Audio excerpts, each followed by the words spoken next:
An American millionaire picked up a UK homeless girl on the roadside to be his wife, but never expected to pamper her infinitely. The rain poured relentlessly over the dimly lit streets of London. Cold wind howled through the alleys, carrying the scent of wet pavement and despair. Under the flickering glow of a broken street lamp, Eleanor huddled against the wall, her thin coat offering little protection from the icy night. Her fingers, stiff and numb, clutched the frayed edges of her sleeves as she shivered violently. She had been on the streets for too long. Hunger had become an old companion, and the cruel indifference of passing strangers no longer surprised her. But the cold, oh, the cold was different. It gnawed at her bones, a relentless torment that made her limbs feel heavy, her thoughts sluggish. A few feet away, the warm light of a convenience store spilled onto the sidewalk. Eleanor's hollow stomach twisted painfully as she stared at the food inside, but she didn't dare step in. She had learned her lesson. Still, the biting wind pushed her forward until she was standing just outside the door, hoping for at least a brief escape from the storm. The shopkeeper, a burly man with a thick accent, spotted her instantly. His eyes hardened. "Hey, get away from my store," he barked, stepping forward aggressively. Eleanor flinched but didn't move. "Please, I just need a little warmth," she murmured, her voice barely audible over the rain. "I don't care. You're scaring my customers. Leave." The man shoved her shoulder, forcing her back into the rain. Her feet slipped on the slick pavement, and she stumbled before catching herself against a metal post. The brief moment of hope evaporated, leaving only exhaustion. She swallowed hard, forcing herself not to cry. Tears wouldn't help. Just then, the low hum of an expensive engine cut through the storm. A sleek black Rolls-Royce glided to a stop a few feet away. Eleanor barely noticed. Rich men in expensive cars passed her all the time. None of them ever looked twice. But this one did. And the tinted window rolled down, revealing a man in his early 30s with sharp, chiseled features and piercing blue eyes. He wore a tailored black suit, his dark hair neatly styled, but there was something in his expression, something different from the usual apathy of the wealthy. He was watching her, studying her. A long moment of silence stretched between them before he spoke. "Do you need help?" His voice was deep, steady, cutting through the chaos of the storm. Eleanor's instincts screamed at her to run, to refuse, to reject his offer before he could take it back. She knew how the world worked. Nothing came for free. I don't want your pity," she said, lifting her chin despite the way her body trembled. His eyes didn't waver. "It's not pity. Just an offer." She hesitated. The wind lashed at her soaked clothes, and the cold was unbearable. She was so tired. A second figure, the chauffeur, leaned forward and whispered something to the man in the suit. He nodded before turning back to her. "Get in," he said simply. Eleanor shook her head, even as her knees threatened to buckle. "I don't know you. A sudden wave of dizziness hit her. Her vision blurred, and the last thing she saw was the man's concerned expression before darkness swallowed her whole. James Anderson acted instinctively. The moment Eleanor collapsed, he was out of the car, reaching her before his driver could react. Rain soaked through his expensive suit as he knelt beside her, pressing 2 fingers against her neck. Her pulse was weak. "She's freezing," he muttered, lifting her effortlessly into his arms.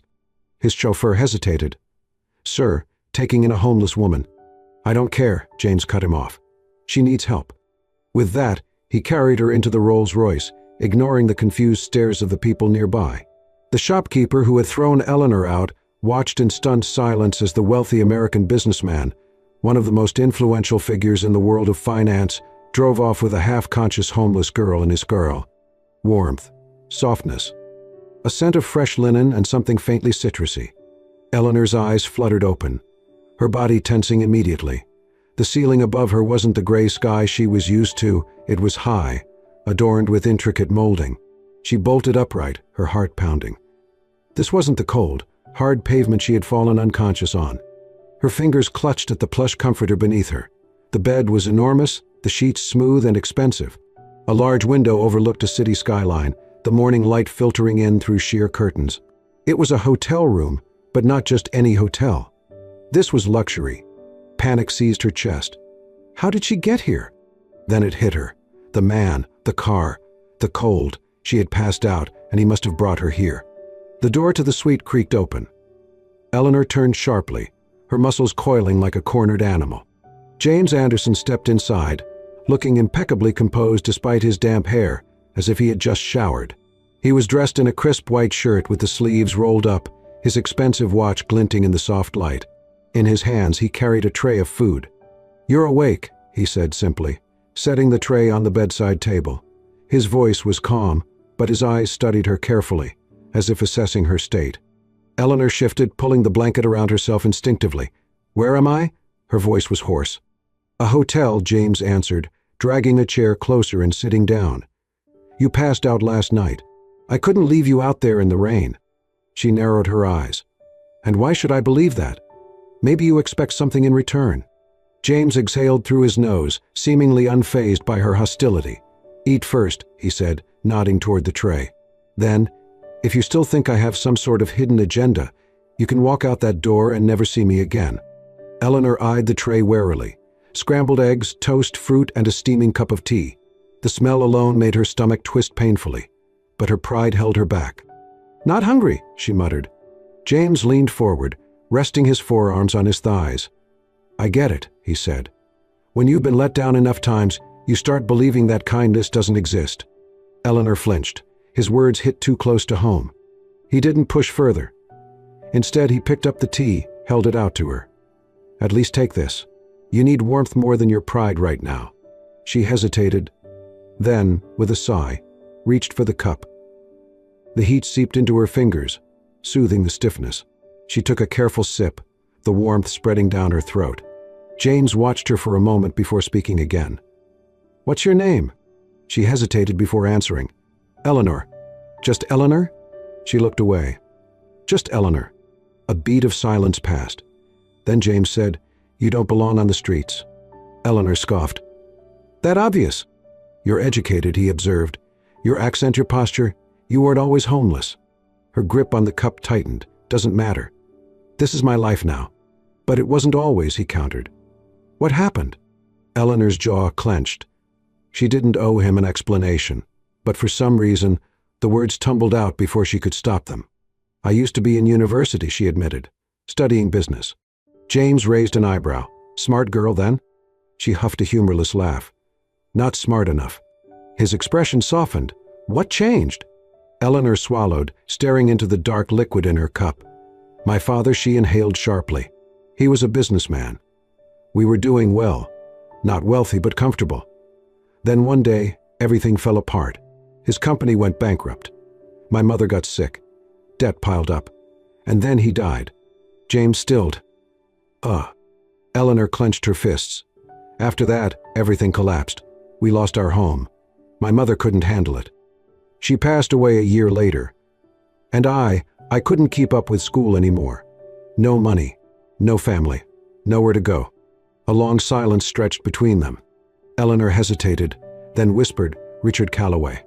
The name sent a jolt through James. He knew that name. A decade ago, Richard Calloway had been a respected entrepreneur in the UK, known for his innovative business strategies. James had even met him once, briefly, at a conference when he was still a young investor. But Calloway's company had collapsed seemingly overnight. Rumors of a corporate takeover gone wrong. Financial sabotage.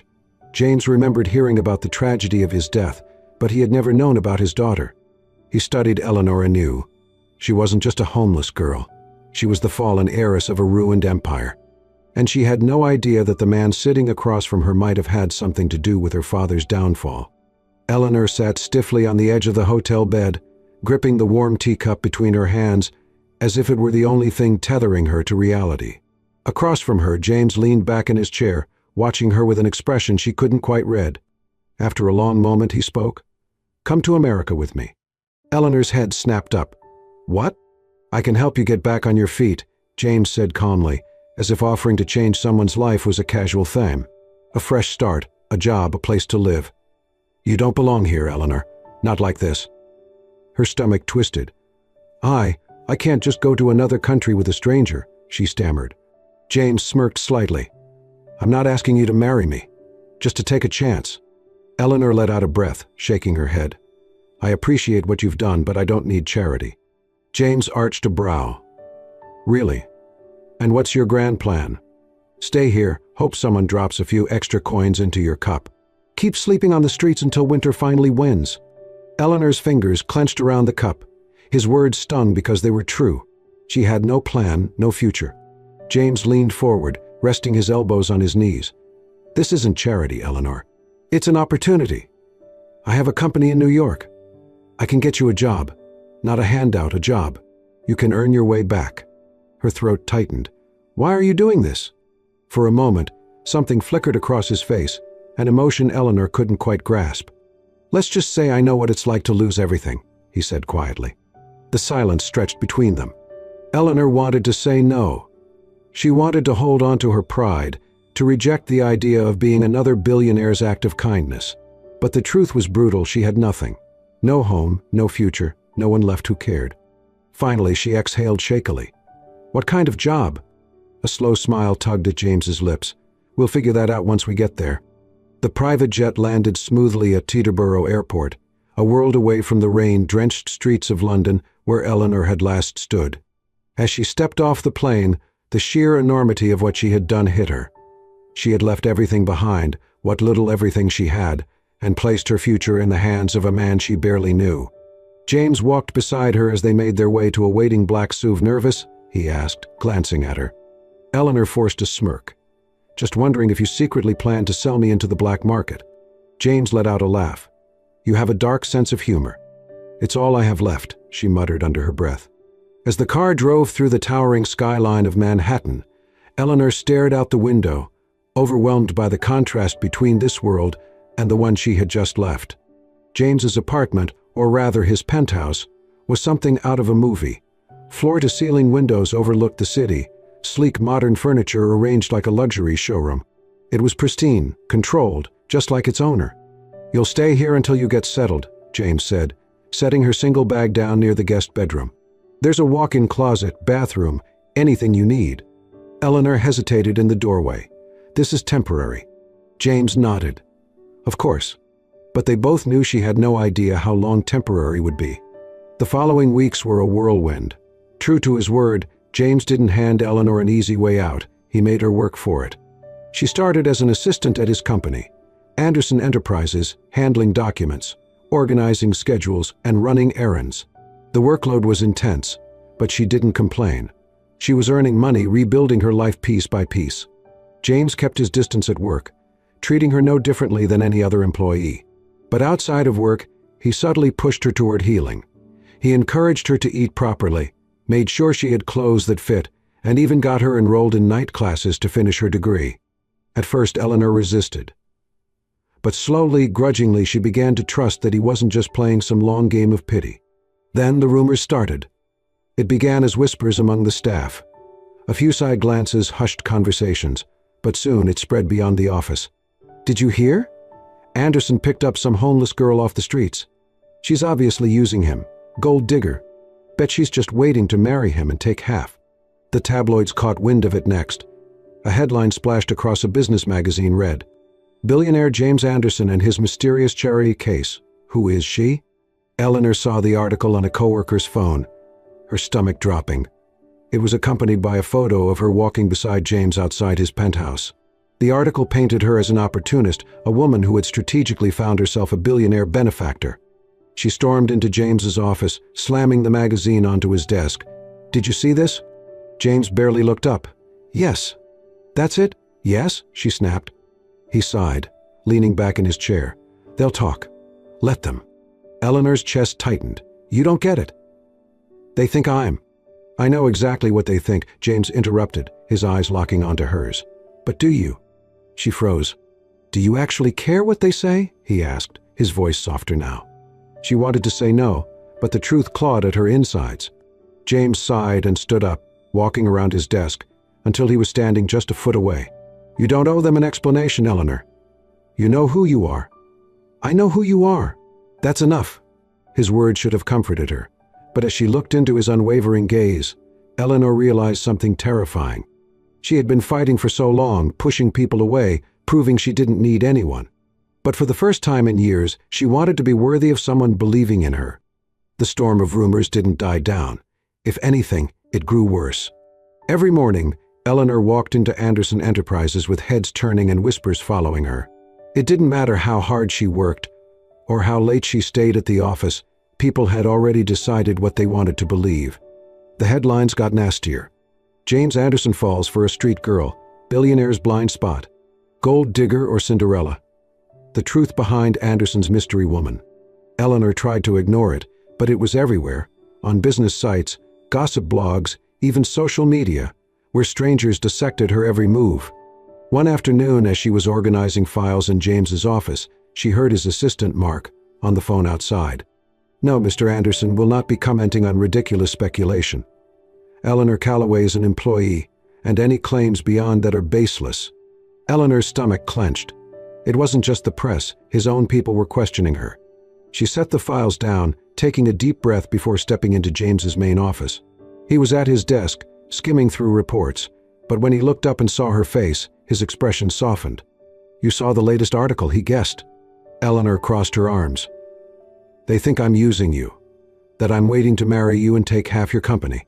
James's lips twitched, amused. "They clearly underestimate how good my lawyers are." Eleanor didn't laugh. "This isn't funny, James?" He exhaled, setting his papers aside. "It's nonsense, Eleanor. I don't care what they say." "Well, I do," she snapped. James studied her carefully. "Why?" Eleanor hesitated. Why did it bother her so much? Why did it make her stomach churn to see people dismissing everything she was trying to rebuild? James stood and walked over to her, his voice calm but firm. "You don't have to prove anything to them. You're here because you're capable, not because I'm some knight in shining armor." Her throat tightened. "But what if they're right?" James frowned. "What?" She looked away. "What if deep down I am relying on you? What if I'm nothing more than some charity case you took pity on?" A long silence stretched between them before James spoke, his voice quieter this time. "Is that what you think of yourself?" Eleanor's breath hitched. James sighed, running a hand through his hair. "I can stand in front of 100 cameras and tell them you're not a gold digger. But until you believe it, none of it matters." His words hit her harder than the headlines ever could. From that day forward, something changed. Eleanor threw herself into work, determined to silence the doubts in her head. And James, true to his word, treated her like any other employee. But outside the office, he was different. He didn't just help her financially, he challenged her, pushed her. "What do you actually want, Eleanor?" he asked one evening when they were walking through Central Park. She hesitated. "I don't know." James smirked. "Yes, you do. You're just afraid to say it." She huffed. "Fine. I want to go back to school. I want to finish my business degree." James nodded as if that was the most natural thing in the world. "Then do it." Eleanor blinked. "It's not that simple." "It is," he interrupted. "You're smart, you're capable, and you have a damn good reason to be in that world." For the first time in years, someone wasn't just offering her help, they were reminding her who she was. And slowly, dangerously, Eleanor felt something shift in her chest. At first, it was just little things. The way James's hand lingered slightly when he passed her a document. The way his eyes softened when he looked at her. The way he always remembered the smallest details. How she took her coffee, how she hated the cold, how she hummed under her breath when she was focused. And then, one night, it became something more. James had taken her to a gala, one of those high-profile charity events where men in tuxedos talked about money they didn't need. Eleanor had felt completely out of place, but James had simply whispered, "You belong here more than any of them." He had stayed by her side the entire night, and when the event ended, instead of going home, he took her to a quiet rooftop, away from the noise of the city. The skyline stretched endlessly before them, twinkling with a million lights. Eleanor turned to James, her chest tightening at the way he looked at her, not like a man who had saved her, but like a man who saw her. For the first time, she let herself think, maybe this wasn't just gratitude. Maybe this was something else. She wanted to tell him. She wanted to say, "I think I'm falling for you." But then, a cold voice whispered in her mind, "What if he only sees you as someone to fix? What if he's just playing the role of a savior? What if, when you're whole again, he won't need you anymore?" The thought paralyzed her. She couldn't risk it. So instead, she forced a smile and looked away. "It's late. We should go." James studied her, as if sensing something unspoken. But he didn't push. He simply nodded. "Yeah, let's go." As they walked back inside, Eleanor tried to ignore the ache in her chest. She was falling for him, and it terrified her. The months passed in a blur, each day drawing Eleanor and James closer in a way neither of them fully acknowledged, but both felt. Eleanor had settled into her life in New York. She wasn't just surviving anymore, she was living. She had re-enrolled in business school, attending evening classes after work.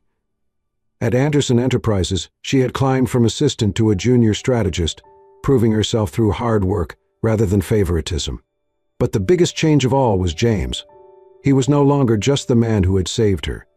He was her constant, the person she debated with over morning coffee, the one who challenged her to be better, the one who looked at her as if she was the most extraordinary thing he had ever seen. She loved him. She hadn't said it aloud, but it was there in the way her pulse quickened whenever he walked into the room, in the way she sought out his approval, even when she didn't mean to, in the way she felt like she belonged whenever she was with him. But there was always a voice in the back of her mind whispering, "You're still the girl he saved." What happens when he doesn't need to save you anymore? And that was why, when James got down on one knee, Eleanor felt her entire world tilt beneath her feet. It was an autumn night, the crisp air carrying the scent of fallen leaves. James had taken Eleanor to his private estate outside the city, a place he rarely visited, but tonight it was just the two of them. The sky stretched vast above them, stars flickering like tiny promises. They had been sitting on a wooden bench overlooking the lake, wrapped in a comfortable silence, when James turned to her, something unreadable in his expression. "Eleanor." His voice was steady, but his fingers were clenched into fists, as if he was holding back something enormous. She smiled at him. "Ma'am?" A long pause. And then he moved. Die. Before Eleanor could process it, James was kneeling before her, reaching into his pocket and pulling out a small, velvet box. Her breath caught. "Marry me." 2 words, so simple, yet they sent shockwaves through her entire being. Eleanor's heart pounded against her ribs as she stared at him. "James, what?" He opened the box. Inside was a ring, not the massive, extravagant kind a billionaire might choose, but a simple, elegant diamond, understated yet breathtaking. It was perfect. James exhaled softly. "I don't need to rehearse some long speech, because you already know what you mean to me." Her chest tightened painfully. "Eleanor, I don't care about your past. I don't care where you started or what people say. I care about who you are. About us. About the way you challenge me, the way you make me laugh, the way you make me feel like the luckiest man alive every time you walk into a room." Eleanor felt her eyes burn. "James." His fingers tightened around the ring box. "I want a life with you. Not because I saved you, not because I want to fix you, because I love you. And I think, no, I know, that you love me too." The words hit her like a tidal wave. She did. God, she did. But she couldn't say yes. Not because she didn't want to, but because she was terrified. James Anderson was a billionaire, a man who could have any woman in the world. He was powerful, brilliant, untouchable. And she was her. She wasn't whole yet. She wasn't enough. Her hands shook as she whispered, "I can't." James stilled. "What?" Eleanor forced herself to look at him, even though it felt like ripping her own heart out. "James, this is too much. I don't." Her voice cracked. James didn't move, his expression unreadable. "You don't love me?" "No, I mean, yes, I do. But that's the problem," she choked out. "I love you so much that it terrifies me. And I can't be the woman you need me to be." "Who says you're not?" His voice was calm, but there was something raw beneath it. Eleanor sucked in a shaky breath. "I don't want to be someone you had to save, James. I don't want to be your project." Something flickered in his eyes, hurt, deep and real. Slowly, he closed the ring box. Eleanor expected him to get angry, to argue, to convince her that she was wrong. But he didn't. Instead, he simply said, "I'll wait for you however long it takes." Her breath hitched. James stood up, slipping the ring back into his pocket. "You don't have to say yes now. But one day you will." There was no arrogance in his voice, no forcefulness, just quiet, steady certainty. Eleanor felt her heart shatter. Because deep down she wanted to believe he was right. But right now, she just wasn't ready to take that leap. So she turned away, because if she stayed any longer, she might break completely. Eleanor walked away from James that night, but she didn't walk away from everything he had given her. His words, "I'll wait for you, however long it takes." echoed in her mind for weeks, haunting her, comforting her, terrifying her. She knew she loved him, but she also knew that if she said yes now, a small part of her would always wonder if she had earned her place by his side. So she made a choice. She would prove to herself, not to him, that she could stand on her own. Eleanor threw herself into work and school with renewed determination. She moved out of James's penthouse, finding a small apartment in Brooklyn. Nothing fancy, but it was hers. She took a second job at a small consulting firm, working tirelessly to gain experience outside of Anderson Enterprises. Her days started early and ended late. Mornings at the firm, afternoons in class, nights spent buried in textbooks. It was exhausting, but for the first time in years, she felt like she was building something that was truly hers. James never tried to stop her. He didn't beg her to stay, didn't show up unannounced, didn't make grand gestures to win her back. Instead, he watched from a distance. Occasionally, she would receive small reminders that he was still looking out for her. A book she had mentioned wanting, anonymously delivered to her doorstep. A recommendation letter she hadn't asked for but desperately needed. A text, short and simple, proud of you. He didn't try to own her journey. He simply let her take it. And that, more than anything, made her love him even more. Months passed, and Eleanor thrived. She graduated at the top of her class, landing a position at one of the most prestigious firms in New York. She worked harder than ever, determined to prove she wasn't just some billionaire's former project. But success came with a price. She stopped seeing James, burying herself in work so deeply that there was no room for anything else. She told herself it was necessary, that she was finally independent. But then one evening, she found herself at a rooftop event, surrounded by people who barely knew her, holding a glass of champagne she didn't even want. And all she could think was, James would have hated this. That was when it hit her. She had spent so much time proving she didn't need James that she had forgotten to ask herself what she wanted. And what she wanted was him. Not because he had saved her, not because he had given her a second chance, but because, from the very beginning, he had seen her not as a broken thing to be fixed, but as someone worth waiting for. Eleanor hadn't been his project. She had been his choice. And now, it was time for her to choose him back. A year since she walked away. A year since she built a life that was truly hers. A year since she last saw him. Eleanor had everything she once thought impossible. A successful career, financial stability, respect in her field. She had proven, beyond any doubt, that she could stand on her own. And yet, none of it felt complete. Because he wasn't there. James had kept his word. He never chased after her, never tried to interfere. But he also never moved on. She saw it in the rare interviews he gave. When reporters pried into his personal life, he would brush off the questions, his gaze flickering with something unspoken. He was waiting. And now Eleanor was ready. So she did what she should have done a long time ago. She went back to him. James was at his penthouse, the same one Eleanor had once lived in, though now it felt foreign to her. She had expected her return to be dramatic. Maybe he would be angry, maybe he wouldn't want to see her. But when his housekeeper let her in and she stepped into his office, James didn't look surprised at all. He looked at her the way he always had, like she was the most important thing in the room. His voice was calm, measured. "You're back." Eleanor swallowed hard. "I am." A long silence stretched between them. James didn't demand explanations, didn't ask why she had come. He simply waited. Because that's what he had always done, waited for her to be ready. Eleanor stepped forward, reaching into her bag. Her fingers closed around the small velvet box inside. Eleanor's heart pounded. "Marry me." For the first time in their entire relationship, James Anderson was speechless. She took a deep breath, forcing herself to keep going. "Last time, I said no, because I thought I wasn't enough. Because I was afraid you saw me as someone to fix. But now I know I was never your project.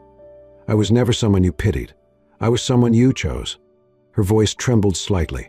"So now, I'm choosing you." James exhaled slowly, his blue eyes dark and unreadable. "Eleanor, I love you," she whispered. "Not because you saved me, not because I need you, but because no matter how far I ran, I never stopped wanting you." She opened the box. Inside was a ring, not extravagant, not over the top, just simple, honest, real, just like their love. James stared at her for a long moment. Then, slowly, a smile crept onto his face. "Took you long enough." Eleanor let out a shaky laugh. "So, Is that a yes?" James didn't answer. Instead, he pulled her into his arms, kissing her like he had been waiting forever. And maybe he had. The wedding was nothing short of breathtaking. An American millionaire picked up a UK homeless girl on the roadside to be his wife, but never expected to pamper her infinitely. Held at a private vineyard in Napa Valley, it wasn't a grand, extravagant affair filled with hundreds of guests or over-the-top luxury. It was intimate, meaningful, perfect, just like them. The people who mattered were there. James's close friends, Eleanor's colleagues, a few former professors who had believed in her, even when she hadn't believed in herself.